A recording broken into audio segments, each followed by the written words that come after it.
सुंदरवन नामक एक वन था। उसमें गैरी नाम का एक बलशाली हाथी रहता था। देह में और शक्ति में सबसे बड़ा होने से वन में उसका बहुत रौब था। उसे देख सारे बाकी पशु प्राणी उससे दूर ही रहते थे। जब भी गैरी भूखा होता तो अपनी सूंड से पेड़ की टहनी आराम से तोड़ता और पत्ते मजे में खा लेता। तालाब के पास जाकर पानी पीता और पानी में बैठा रहता। एक तरह से वह उस वन का राजा ही था। जंगल के भेड़ियों को यह बात अच्छी नहीं लगती थी। उन सब ने मिलकर सोचा, किसी तरह इस हाथी को सबक सिखाना चाहिए और इसे अपने रास्ते से हटा देना चाहिए। उसका इतना बड़ा शरीर है, उसे मारकर उसका मांस भी हम काफी दिनों तक खा सकते हैं, लेकिन इतने बड़े हाथी को मारना कोई बच्चों का खेल नहीं। किसमें है यह हिम्मत जो इस हाथी को मार सके?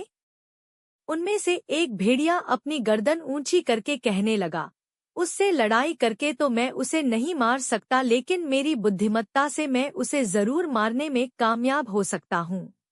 जब यह बात बाकी भेड़ियों ने सुनी तो सब खुश हो गए और सबने उसे अपनी करामत दिखाने की इजाजत दे दी। चतुर भेड़िया हाथी गैरी के पास गया और उसे प्रणाम किया। गैरी ने पूछा, कौन हो भाई तुम?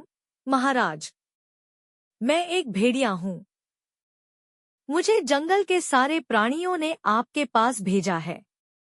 जंगल का राजा ही सबकी देखभाल करता है, उसी से जंगल की शान होती है। लेकिन अफसोस की बात यह है कि अपने जंगल में कोई राजा ही नहीं।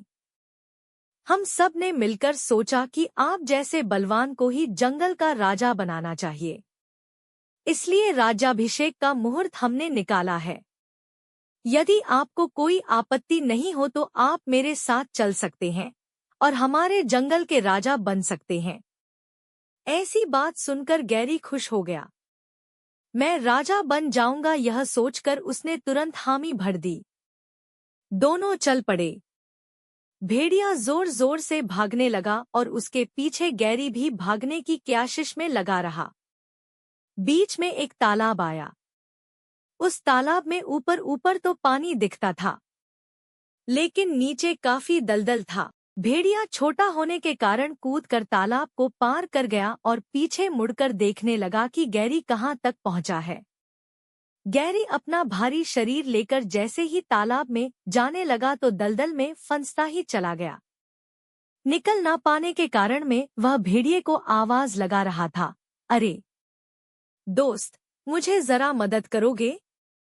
मैं इस दलदल से निकल नहीं पा रहा हूँ। लेकिन भेड़िए का जवाब तो अलग ही आया, अरे मूर्ख हाथी, मुझ जैसे भेड़िए पर तुमने यकीन तो किया, लेकिन अब भुगतो और अपनी मौत की घड़ियां गिनते रहो। मैं तो चला।